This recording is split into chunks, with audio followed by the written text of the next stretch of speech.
Welcome to the ZAGTalk podcast live. My name is Guy Danhoff, and tonight we have a very special treat for you as we're going to talk about tips on how sport management, fitness management majors, as well as PE majors can build their brand on social media. And again, it's just great to have everyone here. And I want to bring in our special guest all the way from Texas Tech University, and that is going to be Jimmy Sanderson. Jimmy, how are you? Hey, Guy, doing great. It's great to be with you. Thanks so much for having me on tonight. Yeah, it's going to be a lot of fun. So, for those of you who may not know you, let's let everyone know. So, basically, you're an associate professor in the Department of Kinesiology and Sport Management at Texas Tech University. I also know that you were at Clemson for a little while as well. Yeah. From what I understand, they went on to win a national championship after you left. Yes, yeah. So Dabo might owe me something there because once I left, they won 2 national titles. So, but no, yeah. So just loved my time at Clemson. It was just such a great place to be. But also very much love Texas Tech, love Lubbock, love our students, and just very, very happy with where I am right now. So. Yeah, absolutely. And lastly, you are an author. Why don't you tell everyone what book you've authored recently? Yeah, so I think the one we first connected over was this is now 10 years ago, but I wrote a book called How Social Media Was Changing Sports, called A Whole New Ball Game. And then about 3 years after that, with Chris Yandel, who at the time worked in intercollegiate athletics, we wrote a textbook on social media plans for sport organizations. And then just this last year, did more of a edited volume on sociology and social digital media and sport. And just been blessed to have those kind of opportunities come my way. And it's a fascinating topic that's continually changing and evolving. You know, when I wrote that first book, there was no TikTok, there was no Snapchat, there was no live streaming, so frankly, that book I probably should write a new one, but so much has changed. I mean, just in 10 years, so but yeah, just have always, and actually just real quick, I actually worked in human resources while I was going to school. And that's where I first got interested in social media, because we were starting to, hey, our employees are on Facebook and they're posting crazy stuff. And so it just kind of got my wheels turning about, what are the implications of that for the sports industry? And that really kind of drove my curiosity to write that first book. And so it was really influenced by my work in human resources management, for sure. Well, that's a cool backstory. You'll learn like my backstory. So, for those of you who may not know me, again, my name is Guy Danhoff, and I'm at Missouri Baptist University in St. Louis, Missouri. I am the Sport and Fitness Management Graduate Program Coordinator. I'm also an assistant professor of health and sports sciences. And I also, Jimmy, I'm on my 8th season as a broadcaster for MBU Athletics on the Spartan Digital Network. I'm a football analyst in the fall, and then I host our football coaches show and our baseball show. And then also for service, I'm our Moshe president-elect. I will be president in exactly 43 days on November 13th. So I'm pretty excited about that. And then lastly, I am an author. I started just writing a chapter back in 4 years ago. And then this past year, I wrote a book called Zagging, Building Advocacy Through Digital and Social Media. And Jimmy, I'm going to say this, that your book, because I used it for about 6 years in my classes, especially the graduate classes, you had a lot on strategy. And it really impacted me that, while books like that you put out, and certainly our good friend, Dr. Jalen Clavio out of Indiana University, he wrote the book, Sport and Social Media. I took an angle of advocacy and using these digital and social platforms. And yes, my book does include TikTok. Yeah, good for you. Yeah. So, and I'm going to just give this shout out right now. So if you are a student of mine, feel free to go into the comments area and type in your first name and then the hashtag of your class. So if you're in the intro class, you'd put hashtag SMGT113. Or if you're in the grad class, you'd put hashtag SMKT523.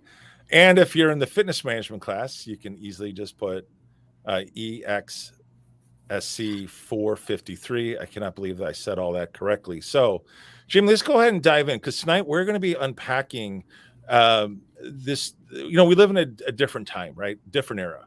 is a lot different than certainly when we were coming out of Oh school. yeah. Mm. And now with all the social media, the question is, how can our students, whether you're an undergrad or grad, how can they build their brand using social media?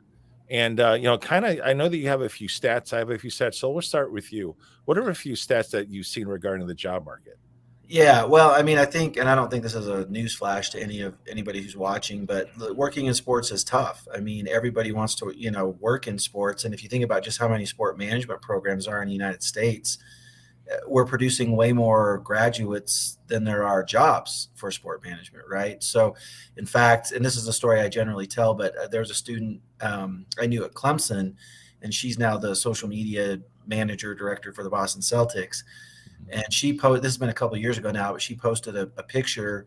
They were hiring for an entry-level digital marketing associate, I think was the name of the position. But her tweet was, if you want to know what 5 pounds of resumes looks like, here you go. And it was a picture of her holding 5 pounds of resumes for what was essentially probably a $10 an hour entry-level job at the Boston Celtics. So, and what I'll kind of tell students is like, okay, you're in the stack of 5 pounds. So how do you get into the 1 pound stack, right? Where you're going to have a legitimate chance to, to pursue working for the Celtics or Texas Tech or whoever it is, right? So, and I think, Justin, I'm looking forward to our conversation tonight too, because I think social media can absolutely be a differentiator for students. And, I've also told them this too, us old guys, I mean, I would have loved to have podcasts when I was younger. Right. I mean, and I remember back when I was a kid, like I would literally, and I still have the notebook somewhere, I would do my own mock NFL drafts and I would just write down, guys' names or whatever. And I'm talking, this is like 88, 89. But,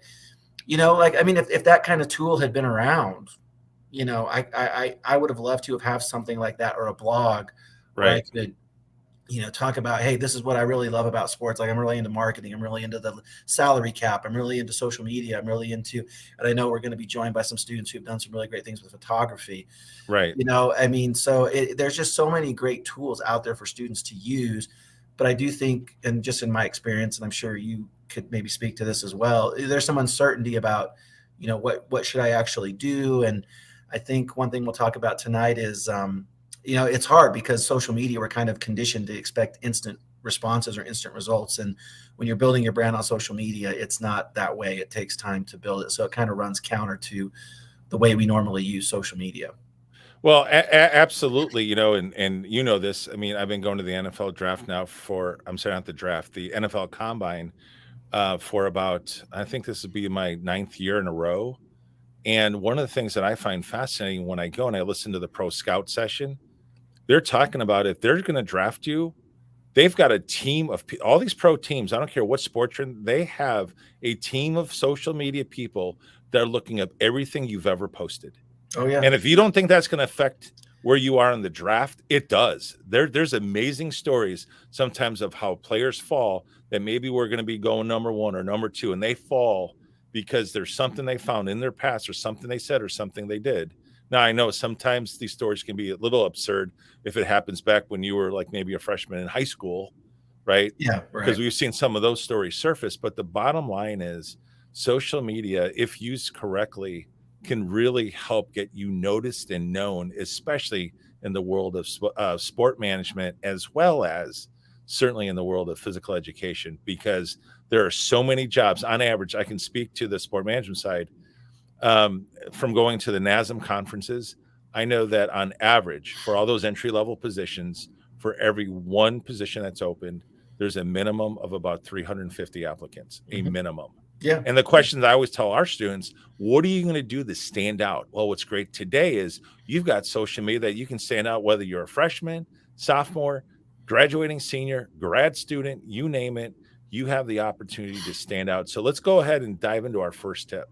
Okay. So tip number 1, again, if you are a future professional, in terms of building your brand on social media, number 1 is define your brand. So Dr. Sanderson, what do you mean by define your brand?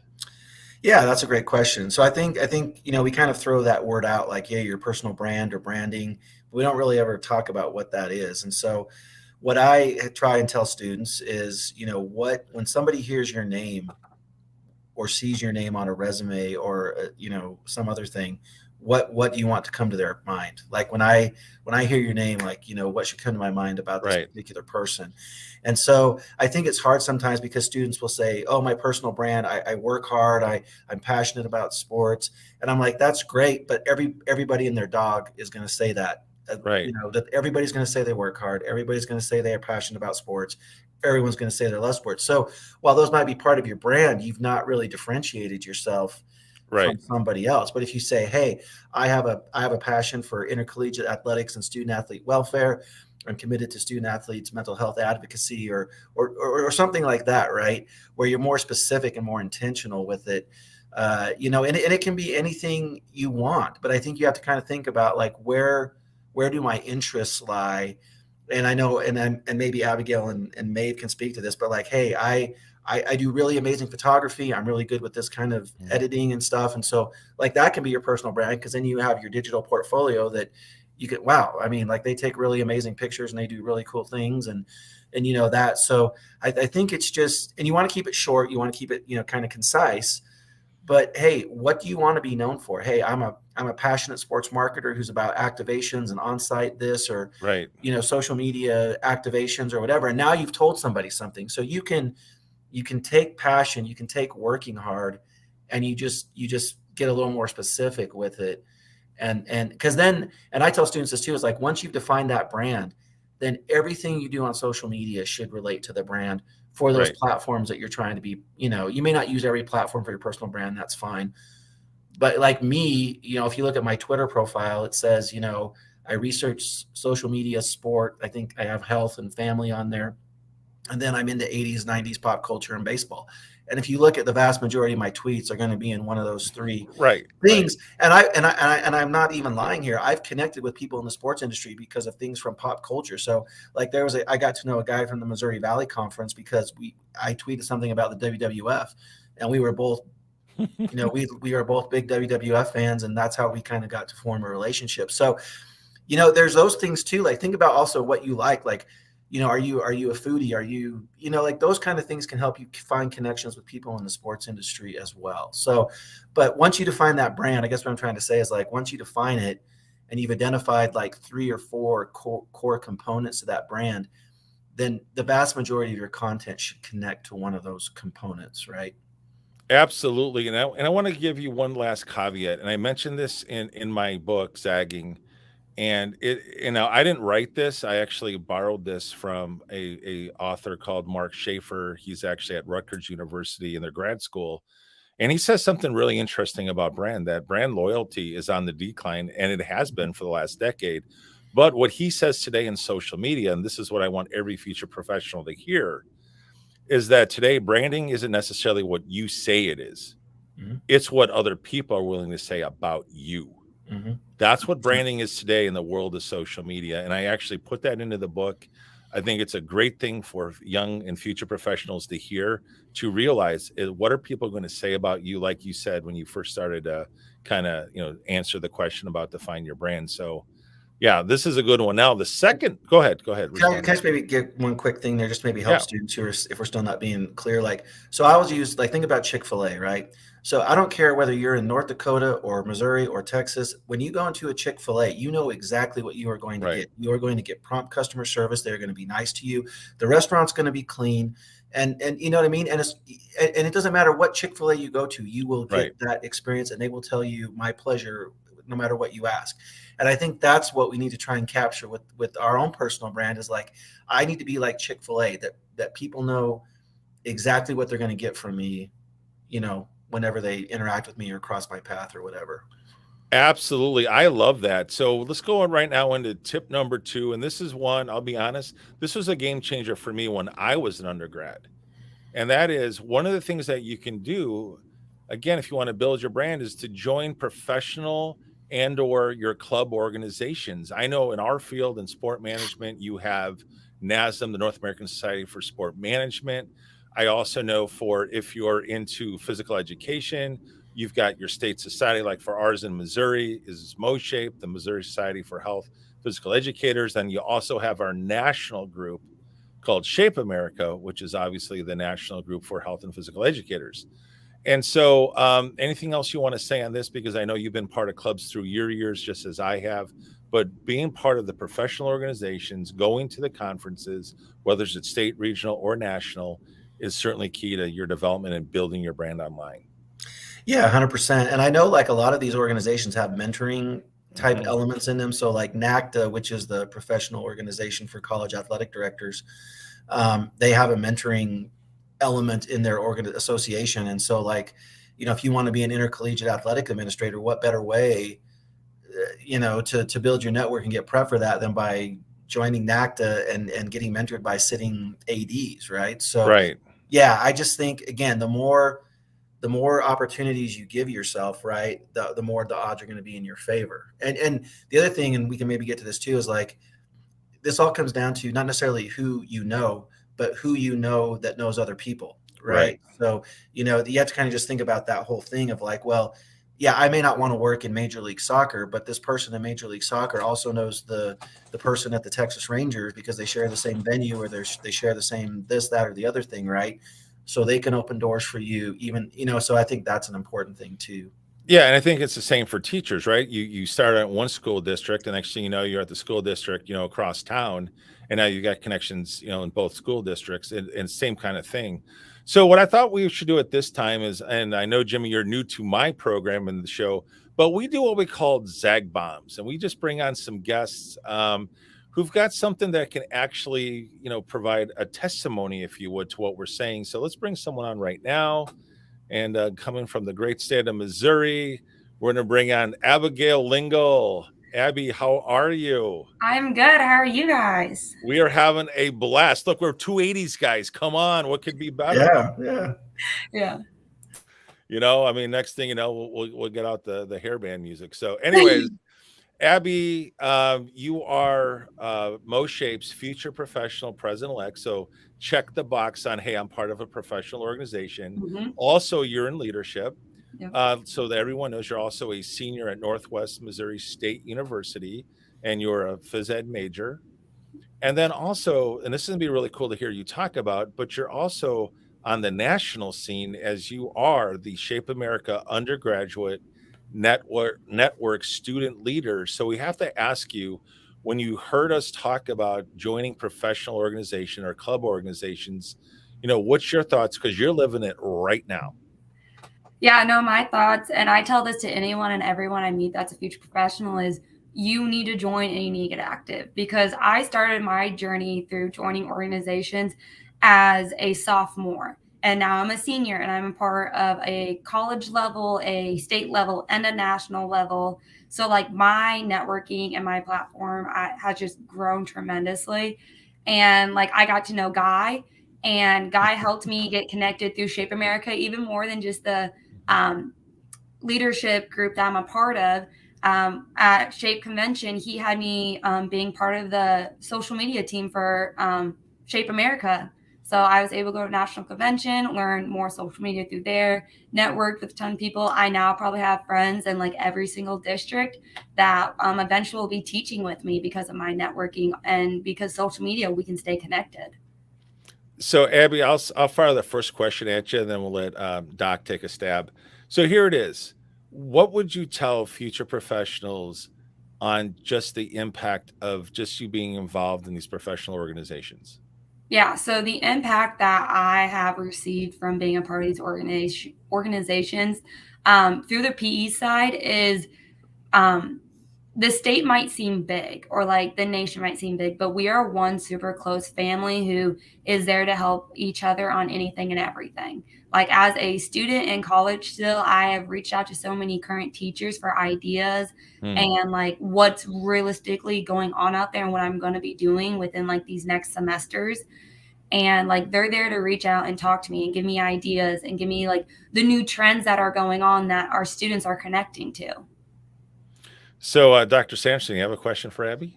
Yeah, no. Thanks, Abby, for sharing that. I mean, I guess, and you've done a really good job of networking. So maybe could you just talk about like, was it intimidating for you at all when you first started it, or what advice would you have for students who are just like, I've never reached out to, like I've had students who tell me I've never sent an email to like a professional person. So they literally don't know how to do that. So I guess just maybe any advice or thoughts from your experiences when you first started reaching out to people? Yeah, so I've always been in a leadership position from a very young age through like my background things of 4-H and FFA.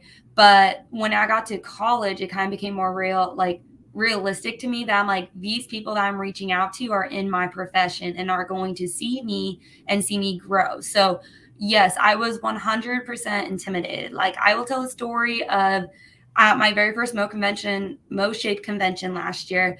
I was super scared to go up and talk to board members who are ordinary teachers. And like, I would message them like through like Facebook and everything, like, hey, I like what you're posting. Like, I love the videos, but I was scared to go and talk to them in person. And they're just friendly, like teachers and everything. Like, guy, he intimidated me. I'm like, he's this big wig in my mind. Like, he does all these amazing things. And now me and him can't talk constantly. Like, any question I have, I'm just like, guy, like, explain this to me. Let me know, like, educate me. And he is there. And that's any professor, any teacher out there in that world is, it might seem scary, but all professors, all teachers, they want us future professionals to reach out and talk to them. They want to educate us. They want to be there for us and support us. Like, they will do anything to talk to us and help us. That's awesome. Thanks, Abby. Yeah, absolutely. And the last thing that I kind of want to say, and Jimmy, you'll appreciate this. I think a lot of times when you're in school, you don't think you have a voice. Well, I can tell you in our state association at MoShape, as well as the national level, we value our future professionals, their voice. And that's why we give them not just a vote, on our board on things that are important to our state, but they also get a microphone. Hence, Abigail is here right now with us, getting a chance to share her experiences. She did the same thing when we were out there nationally. She actually did a dual role. She was Major of the Year, and then she started interviewing a bunch of Majors of the Year because she's got that background in social media, and she's just knows how to make people feel very comfortable and warm. And I'm just saying that it's so great that we can pour into. I can say this, Abby, Professor Sanderson, and myself, we are teaching because of you students. This is our why. This is our passion. And every single year, it's always going to be a different year, of course. But our number one goal is to invest everything that we can and help you grow your future. And that's why I love the fact that you came on tonight and just said, hey, it's really important to connect. And that's a big part of this, connect at the state level, the club level, even with you at the national level. So, Abby, I just want to say, just keep doing such a great job. And certainly cannot wait till when you become president in 43 days. Thank you. All right. So, Abby, we'll bring you back on a little bit later. Does that sound good? Yeah. All right. So that was a lot of fun having Abby on. That was awesome. She's amazing. All right. Tip number 3. And this is pretty interesting because tip number 3, if you want to build your brand on social media, you want to be intentional with your profile page. Dr. Sanderson, what do we mean by that?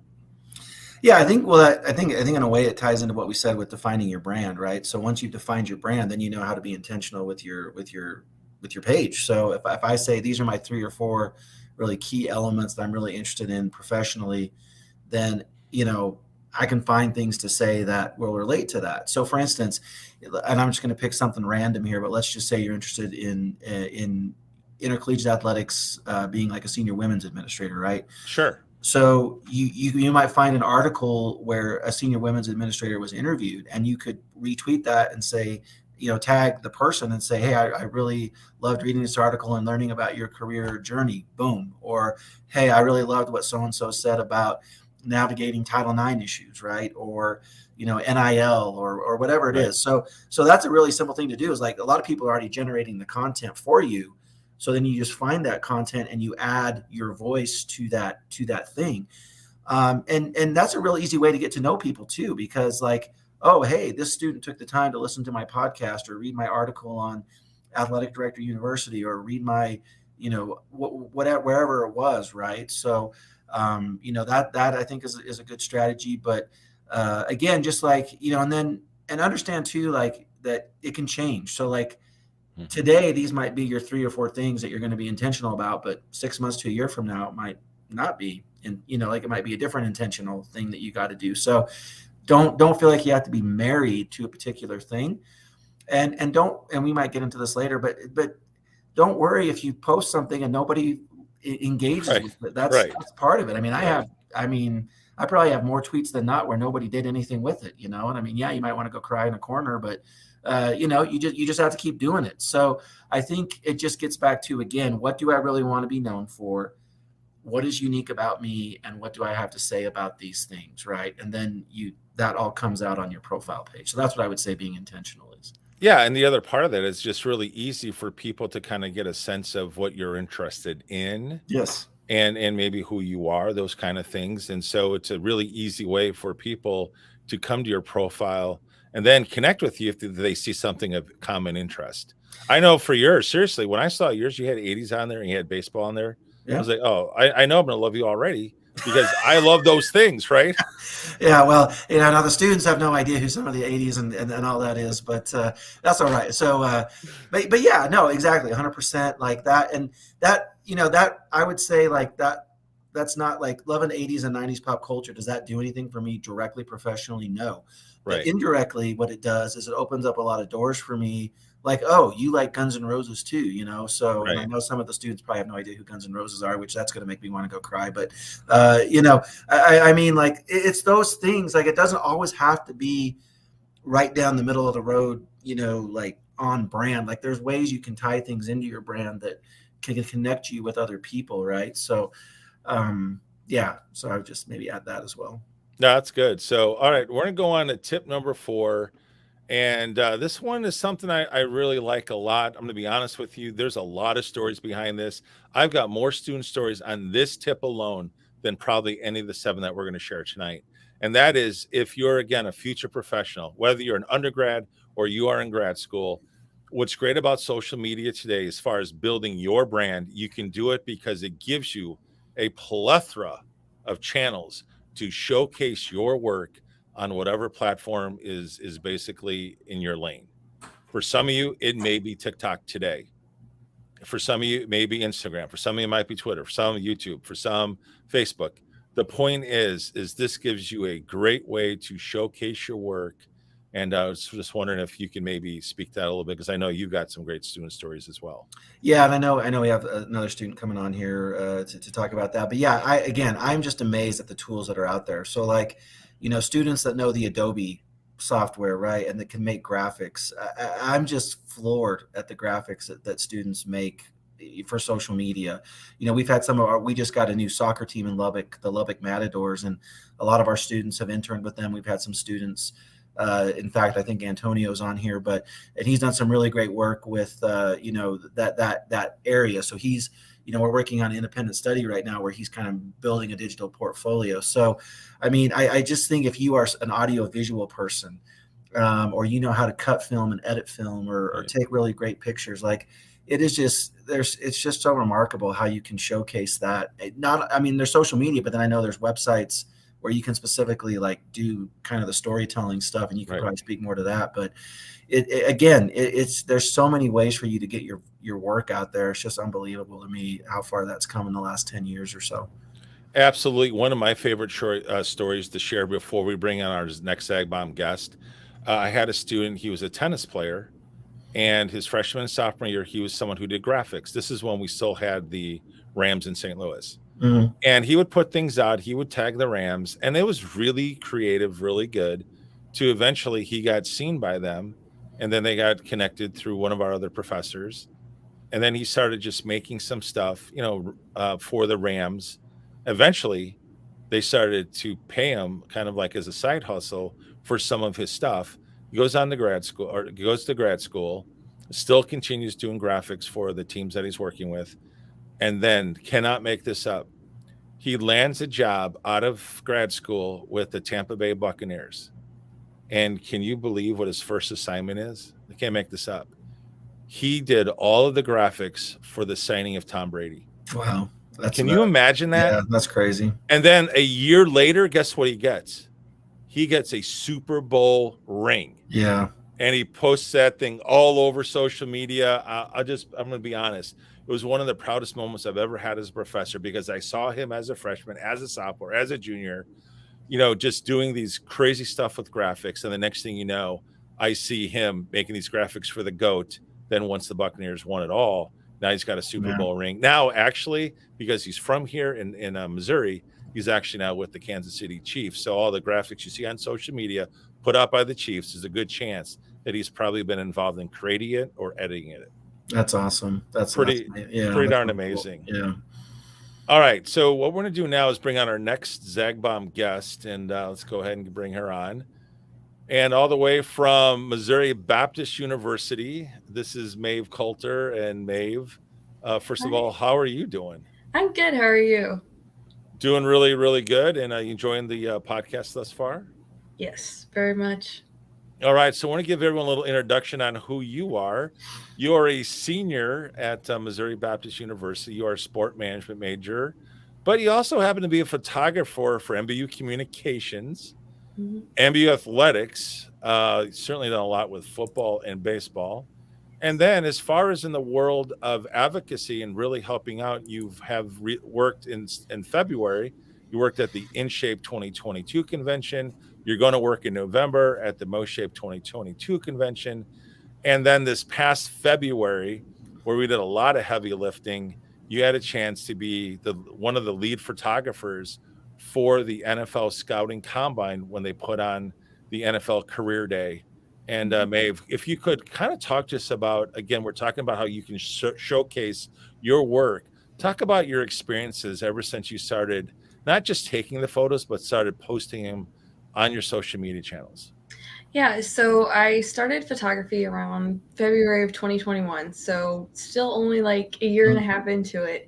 But I started an Instagram page, MLC Photography, and I just kind of started posting all of my work that I was getting to do. I've gotten to shoot at Busch Stadium quite a few times now. I've shot at the MVC, Missouri Valley championship game for basketball, which was a really neat experience. But I've just been posting my work out there, and then people start to interact with it. They start to post it and share it. A lot of the players start posting it too, so that gets a lot of exposure out there as well. So Maeve, what I'm going to do now is I'm actually just going to show a few photos of some of your work. Mm-hmm. I'm a little biased on this one because I think this was one of the most amazing shots ever. I mean, come on, if that's not like the modern day OBJ, right? Catch the one-handed grab for MBU football. And then this picture, are you kidding me? Explain this picture to everyone, because how in the world are you standing in the stadium of Busch Stadium? Tell everyone what this was, because this is just from last Monday. This picture specifically is actually from I want to say the end of March, actually.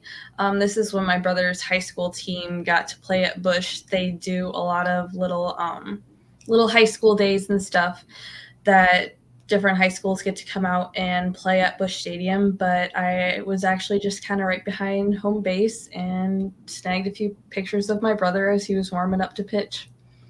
And then one of my favorite stories is you are working the NFL Combine. We're working it together, right, on behalf of Sport Management Worldwide. And then you get a call to work the Missouri Valley Conference. I'm going to put up one of your amazing photos. So basically, as that conference ends on a Friday, on Sunday, you are at the championships. You've got your lanyard, you got your photography pass, and the next thing you know, you're at the champion game and you shot, about 1,000 photos? Probably around 4,000, but yeah. 4,000. Dang. Yeah. Well, definitely a lot. So, and then maybe even on the other side of it is you've also been creative and certainly, using Instagram for MBU baseball and football. Again, that's also been a way you've been showcasing your work. And maybe share one of the scenes you made about how 3 players would walk into the stadium and then they come out to the field. Kind of, I didn't bring that clip up, but tell people what that was like, because it was very attention grabbing. So I make a few TikToks here and there and actually upload them as reels onto Instagram. Okay. But there's been several trends going around, and I'll just kind of incorporate the trend into my photography, and it normally generates quite a few views from there.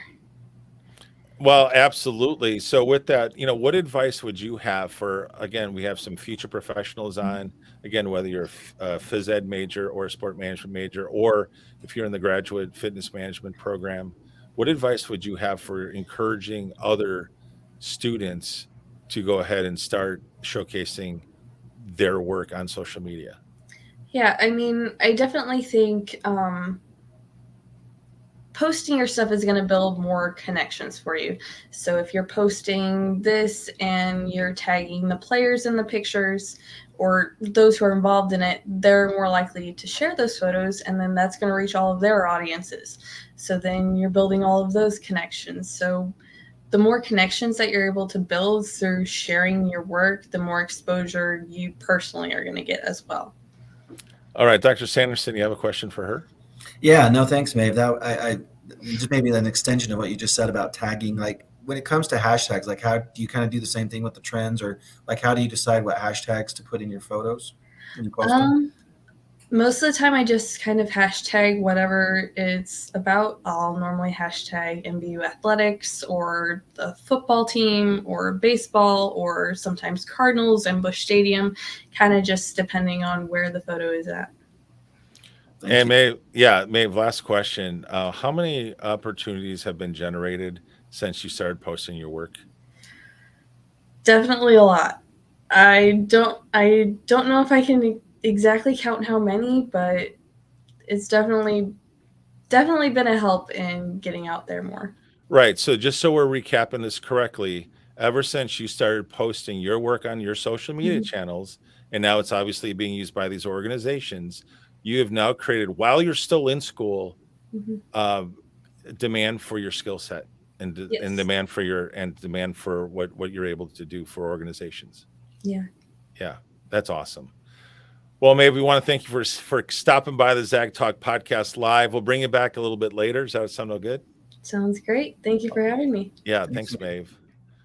Isn't that a cool story? That's awesome. Yeah. I mean, come on. We didn't get that opportunity. Yeah, I know. It's just it's really just mind blowing coming from the way we grew up.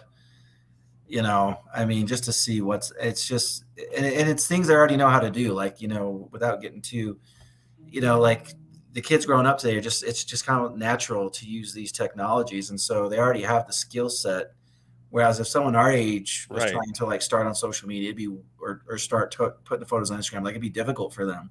But they already understand the technology, so then it's just how can they extend that in a different way than perhaps they've been using it up to that time. So absolutely. I want to give the opportunity for our viewers. If you have any questions that you'd like us to answer, go ahead and just put them in the comments right now. We'll be happy to answer some of your questions right now. In fact, we'd love that. Yeah, it'd be kind of fun if you had any, so feel free. I know I got a few of my students on, so feel free to ask anything you'd like, because it's a lot of fun to take on, certainly live comments. But while that's getting worked out, let's go to our tip number 5. And kind of, I think you've already sort of talked about this. I know both Abby and Maeve did. And that's how we can now build your brand on social media, by making connections with others. I was wondering if you could define that just a little further. Yeah, I mean, I think they both spoke to that pretty well. But what I would say is, there's different ways of going about that. So as I said earlier, tagging somebody about an article they wrote or the podcast they made and saying, hey, I really enjoyed that, right? I think one of the challenges for students here is like, what do I actually say to them, or how do I go about that, right? So like on LinkedIn, some people just send blank connection requests. And I'm like, that's not going to cut it for a lot of these sport industry professionals who are getting, hundreds of those. So, even just something as simple as like, hey, my name is so-and-so, I'm a student at Texas Tech. I see that, you're in sponsorships, and that's an area that I'm really interested in. And I'd love to maybe, see if I could talk to you sometime about how I can prepare myself for that kind of role, once I graduate or something like that. Or I'm just curious if I was wanting to be competitive for internships with the Dallas Cowboys, like what kind of things would you recommend that I do? And that again, so that you've upped your game a little bit from just a blank connection request. Or one thing, and I bring a lot of folks in, as I'm sure you do as well. One thing a lot of the industry people will say to students is, don't just say I want to work in sports. I mean, they hear that time and time again. So if you don't just say, hey, you work for the Cowboys. I'd love to work for the Cowboys. Can you help me? Like you're not going to get anywhere with that. But if you say, hey, I was watching the game last Sunday and I saw this activation you did with Verizon and I thought it was really cool how you integrated virtual reality or something. I'm just making it up. You know what I mean? But that stands out because they rarely get those kinds of messages. So I would say just really think about how you can stand out in your messaging in a way that's going to show them that you've done some homework, right? Yeah, absolutely. And I just want to give this real world story that just happened. Last Friday, we took about 43 of our sport management majors to Busch Stadium for our career week. And, Maeve was taking pictures like she always does of the event. And then they're asking questions. She raises her hand and she says, hey, what would I need to do if I wanted to be a photographer for the Cardinals? And they basically told her, said, well, you're not going to just get a full-time job like that. It would start with, just doing some very small part-time kind of things, but kind of get your foot in the door.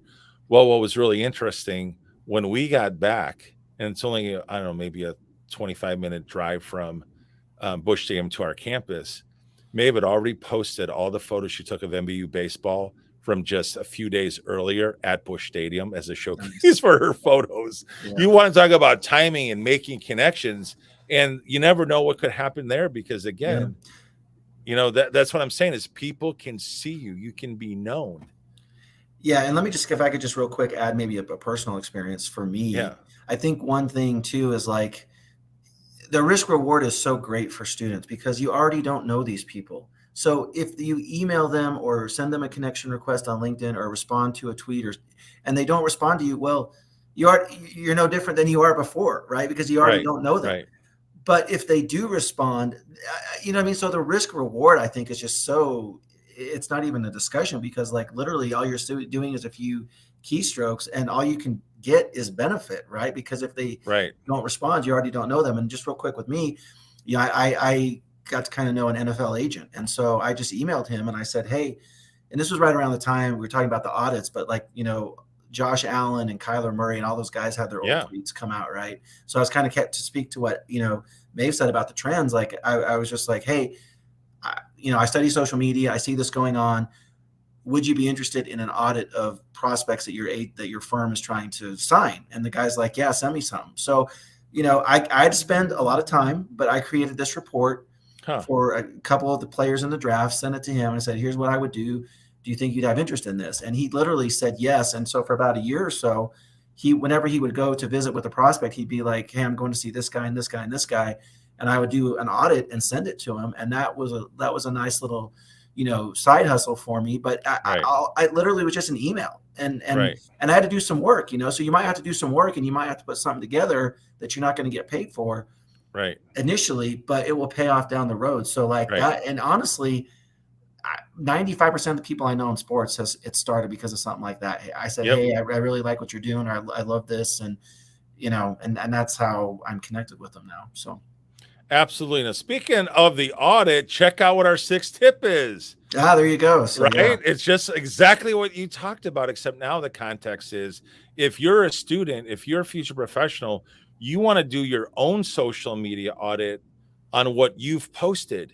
So again, how consistent, is what you've posted to your brand or what you say your brand is. And I'll let you take a deeper dive because obviously you got a lot of experience in this. Yeah. So I think we have to be a little careful. We're not saying that you can only talk about professional stuff, right? I mean, we all have lives. We all have things we like to do. And I think it's changed. Like back in the first days of social media, man, if you had a picture drinking alcohol, like you were fired, you were not going to be hired. Like nobody was going to take a look at you, even though you were over 21, you weren't breaking any laws. There was just a stigma of like, you're posting pictures drinking alcohol. So, I mean, that kind of stuff I think has changed for the most part. But at the same time, like, there are all things that we may have said that was like, man, would I really want somebody thinking that about me or knowing that I said that? And the thing is, it's so easy to do that. Like literally in class, I'll do it and just put keywords into Twitter with somebody's handle. And we've gone back to like 2011, 2012 with keywords, So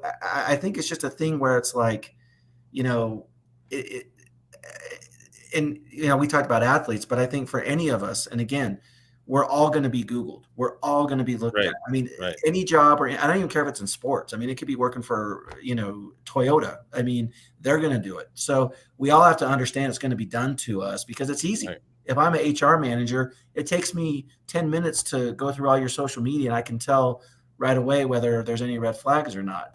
So I think it's just, going back, doing some keyword searches, thinking about, what kind of thing, is there something that could be seen as controversial?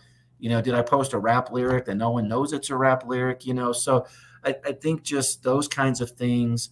But again, it's a balancing act. Like, no, I don't know that anyone's sitting there like, oh, well, once I get to 10 bad tweets, then you're done. But, like what the athletes I would do for this agent, I would just be like, hey, here's some things that I think are concerning, because his instructions to me were, I want anything negative that a team could find. And so, to be honest with you, the average report I would send him was about 50 pages, because I would screenshot all the old tweets, all the old Facebook posts, all the old Instagram posts. And I would just be like, hey, I'm just like, and then it was on them to decide what was negative or not. But, like for me, I was like, that's what you told me. So here you go. And it was a lot. I mean, and some of them were just like, there was one, I'll just share a quick story, but there was one, he was a second round pick a couple of years ago, and he's still in the league today. But for some reason, he got in this habit of just retweeting the most gruesome photos that you would have ever seen on Twitter. Because it was like someone with their arm being amputated, and it would say, retweet if you want, good luck. And so he would retweet it. And so, and I'm talking about people with like all sorts of like just the grossest kind of diseases or injuries you can think about. This guy was retweeting. And so I was like, I would just ask him, like, is this what you want? I mean, I would say that was 75% of his Twitter content was that. Wow. So I'm like, is that what, so here you go. But I think he really needs to go and get rid of all these, because like, if I'm an exec, I'm going to be like, well, dude, what are you doing? Like, this is so like, and it was the most random thing, but I was like, you probably just might want to clean that up. So those kinds of things where maybe we were in on a trend, or we were doing something that, whatever. And the last thing I'll say, because I know we need to move on, but understand that the people evaluating your suitability to work in the organization are not of your generation in most cases. So, if you're a 60-year-old college athletic director, what you think is inappropriate is going to be much different than a 25-year-old college student. So you have to also understand the generational differences for the people who are doing the hiring. Yeah, that's a really good point. And now with tip number 7, I think that this is also for people that may be really new to maybe looking at their social media as a way to build their brand. And I like what you said here is that, just be patient and figure out how you can add value on the platforms. This was one of your big points, and maybe you could, dive into this just a little deeper. Yeah. So, and we were kind of talking about this before the show, but social media is all predicated on speed, right? So, hey, I post something and I want a response, or news breaks, and it's all over Twitter. So we've kind of become conditioned to this just instant gratification, instant nature of things. And that is not how it works with brand building. So we have to kind of just step back from the whole social media culture and be like, it's going to take me some time to start developing my voice, to start posting content. But that's why I say, like, and I was glad that they talked about like tagging the athletes or using the hashtags, because that exposes you to wider audiences than what you already have. Yep. And that might very well lead to somebody following you because they see that you used a hashtag, hashtag Chiefs or hashtag Mahomes, or you tag Patrick Mahomes or whatever it was. Right. So, I think it's just, and you can't get upset if nothing happens. Right. So, man, I just put out this tweet, or I did this podcast and nobody liked it. Well, that's all right. It's going to take some time to cultivate and build up an audience. So it's very much trial and error. It's very much going back to the drawing board. And what you can do if you haven't had any, the engagement or the growth that you're wanting to see, step back and do your own audit of the last like 2 or 3 weeks and say, well, these are kind of the things that I'm posting about. So should I be posting about other things that may perhaps, get me more engagement? And it's hard. And one thing I'll just say with that, and I tell students this too, is like, you've got to start as a freshman. Like and I know everybody's at a different place and it's not necessarily their fault, but if you're trying to do all this as a graduating senior, man, it's going to be difficult. Yep. And I've had some students pull it off, but it's going to be difficult. So if you start as a freshman and you just start doing these things, kind of like Abby was talking about, like, man, she's got it nailed down by the time she's getting ready to graduate because she's done all these things beforehand. And so I just think we have to kind of tie it all together. You have to be intentional and all that starting as soon as you possibly can. Yep, absolutely. And I just to make one small comment on how you can add value. I think if you're in leadership roles, I know those are highly desirable traits. Definitely, if you're leading, say, a golf tournament, or in Abby's case, if you're the president of your physical education majors club, there's so many different ways that you can demonstrate your leadership. Also, service. I cannot speak enough about that. I'm always concerned if I see someone coming out with maybe a physical education degree or a sport management degree, and you have not been involved in any kind of volunteering. That may be a red flag for some organizations, because in those professions, in our profession, there's a lot of opportunities to do that. And that's another way that you can add value, no matter what you're doing or how you're involved, but just to take pictures and being positive, being kind to people. Again, these are all simple ways that you can certainly add value on social media. So anything you want to, say as we wrap up on this point? Yeah, just maybe just something you said, and I think this might vary based on where you are, but like Texas Tech, like we always have events where we always have things going on, and you want to talk about a group in college athletics who's overworked, sports information directors. So if you go to the SID and say, hey, I would really like to get some experience. Is there anything I could do as a volunteer? And they might say, hey, can you go do a write up on this women's golfer? Or can you go to this tennis match? But I mean, if you do those things, that right there shows like they've already seen that you're willing to do something with nothing in return, which is going to build goodwill, and that's going to open some doors for you. And like with Texas Tech, ESPN comes here all the time, so they're always looking for people to like pull cable or do all these other things. And like you might just have a random interaction with Kirk Herbstreit. I mean, you just never know. So it's like take advantage of those things, because and I would also say do the same thing with high school athletics. If there's a high school in your area, I know we have some, Maeve and them have done some really great work with photography, but my son's a big high school baseball player, and parents, we would love someone to come take pictures at these. We would pay for it. We would love for someone to come take pictures of our kids playing high school baseball. And and you'd be surprised how easy that would be to do something like that. And now, again, that gets you customers, that gets you people posting on social media, and that gets you content. So just think about the local sports entities in your wherever you live, and like go ask them, hey, I'd love to do, you know what I mean? Because they will more often than not take you up on that. Absolutely. So here it is. We're coming down to the final point. And I'm going to pay my tribute to the late, great Steve Jobs. He was always known for his product launches, as he would always say, one more thing. And here's your one more thing bonus tip. And that is, if you want to build your brand on social media, you need to be a purple cow. Now, any of my students listening, Dr. Sanderson, they get what I'm talking about. The reference is actually made by Seth Godin. He came up with this concept, I don't know, probably 15 years ago or maybe 18. But the whole point of being a purple cow is this. I ask my students this all the time. If you were driving down I-80, okay, you're going, from east to west, and then you're driving from Iowa, Iowa, Kansas, into Nebraska, into the next states. I ask them, what do you normally see? And they'll always say, well, we see cornfields and we see cows. And I'll ask them, well, what kind of cows do you see? And they'll say, we'll see black cows, we'll see brown cows, or, a combination thereof. And I asked the question, again, this is coming from Seth Godin's concept. What would you do if you saw a purple cow? And all my students always say this. They'd stop their vehicle, they'd drive back, they would take a picture if they could. They'd try to take a selfie with it, and they had blasted everywhere.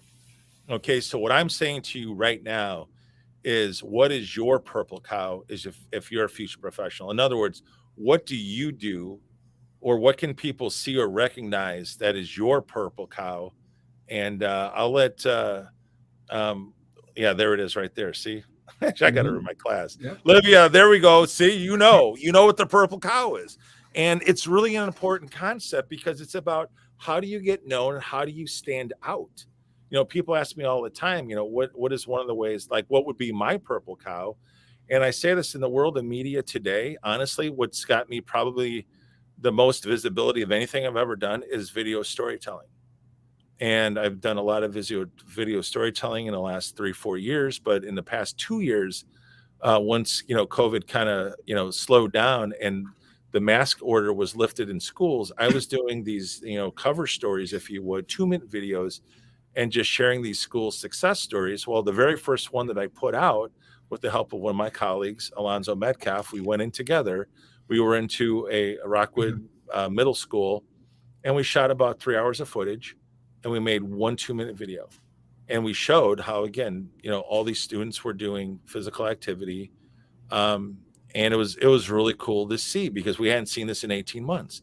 Well, 5 days later, after that launched, I got contacted by the CDC, and they asked, what was that? And we'd like to collaborate with you. Now, I had no connection at that time to the CDC. They just happened to see the type of work that we produced. And now today, it's a pretty amazing, because a lot of the advocacy I work has been because of my involvement with the CDC, on getting a chance to go into schools and talk to superintendents, talk to principals, talk to lead teachers, certainly even talk to students, but unpack these stories that are related to mental health, related to self-care, related to programs such as like Health Moves Minds, sustainability. And Jimmy, I can tell you that my purple cow was just being able, how can I tell the best story in 2 minutes? And that's how I kind of got known and got noticed to do these advocacy videos. And then it made sense, because people are asking me, hey, how do you do this? How do you do this? How do you do this? So that's when I was very fortunate and blessed to be able to write the book, Zagging, and actually talk about some of the things of how you actually do that, into that niche of advocacy, which is a lot different than the for-profit space, as you very well know from reading your books. So anyways, that's kind of my purple cow. And maybe say this in your words of how you would say this to your students. Yeah. So I think for me, I was blessed because I was in on social media and sports. I was kind of one of the first academics to really kind of get into it. And yes, so, you were. So that continues to pay dividends for me, 14, 15 years later. So I think one thing I've tried to do, I would say my purple cow, is just try to be aware of trends and things that are happening. So, just real quickly, like, one thing I started to kind of see was, social media does all these really cool things, but there's also a lot of bad things that can happen with social media. So, I kind of started looking at, some kind of risk areas, especially for high schools with, coaches and kids and that sort of stuff. And that led to some consulting opportunities with different state athletic associations and NFHS, where we created a curriculum for them on social media, all because I was just like, hey, I'm seeing these things. And then I wasn't afraid to take risks. I just emailed, say, hey, I was like, I noticed you guys have all these with NFHS. It was like, I know you guys have all these classes, but you don't have anything on social media. So would you be interested in that? And they're like, yeah, create a curriculum for us. And we did. So I think just for me, it's those two things, like just kind of being aware of trends and then not being afraid to take risks, because, if I don't hear back from them or they tell me no, I'm no different than I am before I send that email or that make that phone call. So. Yeah, absolutely. I think what we're going to do now is let's bring them back. Let's bring back our Zag Bomb guests. And we're going to go ahead and start with Maeve, because Maeve's birthday is tomorrow. Oh. So Maeve she'll be the big 21. So Maeve, you've been hearing us this whole time. From having me in class, I preach about the purple cow. And what would you say, is your purple cow? So I think mine would be capturing some of the emotions, like even like behind like the plays that are happening in the games. So like if they're like standing on the sideline, like watching their teammates, sometimes I get some shots of those, or like the emotions after a big play, or like coming up right before a game, like praying on the sidelines or something like that. I think that's one of my purple cows. And then also being able to shoot some video with my camera as well. Yeah, absolutely. I would agree. And Maeve, I just want to say this is, you got to be comfortable in your own skin to do this, of course. But once you do, that's where you start. But that's where you're really building your brand. Like, there's an integrity to your pictures today, clearly, and that's what I see. Again, I'm not saying that just as being your professor. I'm saying it from someone just being in the industry. You have done a fantastic job in this past year and a half of how you have branded yourself and really have stood behind the integrity and the character of your photos and all the groups you work with. Thank you. Yeah, absolutely. So, all right. So last but not least, let's bring her on from, again, I always love talking about the great state of Missouri, the show me state. Let's bring on Abby, and I'll go ahead to this. Actually, I did that the wrong way. So Abby, why don't you talk to us about what is your purple cow? Yeah, so I think I would have to say my purple cow is probably being comfortable, like connecting with people and just like reaching out and talking to them and like learning all about them and their passions and everything. Absolutely. So what I'd like to do is to wrap up the ZAGTalk podcast live. I'm going to give everyone a parting shot, and I'm going to go start with Maeve, to Abby, to Doc, and then I'll wrap us up. So Maeve, what's your parting shot? As you know, we've been talking about these tips on how future professionals can build their brand on social media. What's kind of your final word?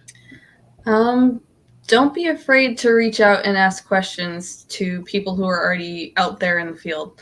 So whether it be like a photographer for a major team or just somebody that you admire out there, don't be afraid to go and ask them questions on how you can better yourself. All righty.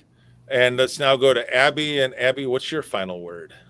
So I have to say my final words. One thing that really came to mind as we were talking about this podcast is growing up, my parents always told me, like, be careful what you or post on social media because everyone's going to see it one day.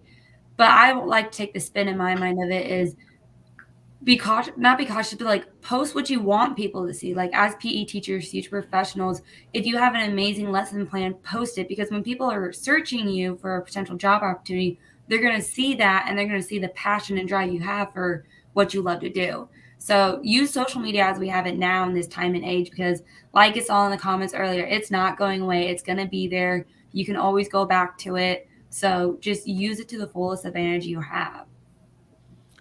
That's pretty awesome. Wow. So I know it's a tough act to follow here, Dr. Sanderson. So what would be your final word? Yeah, well, let me just say quickly, it's funny when you mentioned social media going away because I still remember people telling me that it was going to go away, and here we are. So, I think it's just don't be afraid to get started. Don't just be confident and comfortable in who you are, and just keep trying to get better. At it every day. I hope you don't mind me dropping another Guns N' Roses reference here, but I just reminded of the lyric from Mr. Brownstone, which says, "I just keep trying to get a little better than before," and that's really what it is. Like we're every day, every single one of us is just trying to get better than we were the day before. And so if we have that mindset that we will get where we want to go if we just keep trying to improve every day, no matter how small that jump might be. Absolutely. And, kind of my parting shot is this. I really think that social media is the great amplifier. I'll even use a reference back from the 80s. Turn it to 11, right? Turn it to 11. And that reference just means most amps go to 10, but these specific marshals go to 11. In other words, we have social media that can amplify everything we do and say and just use it for the right reasons. And here's the thing, the best advice I can give you, the best advice that was ever given to me is just be yourself. If you're quirky, quirky's good. It is. It's good. If you're a certain way, just be yourself because you can always be the best version of yourself. Do not be a second-rate imitation of somebody else. Doesn't mean you can't adopt some things you've learned or seen from other people into what you do, but you want to be the best version of yourself. Like I said, that's why I love doing live broadcasts. I just love the interaction. I love how it's organic, but especially tonight was very special to be able to do this. And I'd have to thank certainly my guests, Abby and Maeve. You two are I'm just not kidding. I'm amazed with what you two do and what you're going to continue to do. And as you continue to build as not just in the profession itself, but as leaders and as leaders that are strong women. And I'm just saying, it's just amazing what you two are doing at your age. I can tell you this, I was clueless at where you are today. I'm just going to make it very well known. I'm a late bloomer. Okay. Now I'm here now, but when I was your age, no way, right? No way would I ever come on something like this. So, and Dr. Sanderson, I can't say this enough. You have impacted me ever since I met you at the NASM conventions. I'd always go to your sessions because you were one of those early adopters for sport management research. I'd always dig whatever you were finding, whatever those trends were. But then when you wrote the strategy book, that's when I learned really the key is, I said in my own book that content is king, strategy is queen. No, I got it backwards. I can say that today. So my next edition will have it corrected. And that is strategy is king, content is queen. In other words, I've seen people blow up on TikTok, but so what? Right? Unless you have a strategy and you have a purpose behind it. So what if you get a few million, views? But where's it leading to? What are you trying to do with it? That's why strategy is so important. So anyways, I want to thank, again, all three of you for being on tonight on the ZAGTalk podcast. I want to thank all the viewers that are viewing and those certainly that are even going to watch the replay. I hope you got a lot out of tonight's broadcast. I certainly hope that you can, grasp either one or two or even three of these tips that we share that fit you, that you can begin to amplify your brand using social media. Again, thank you all for tuning in tonight right here on the ZAGTalk podcast. For my guest, my name is Guy Danhoff, and we'll see you next time right here. Everyone have a great night.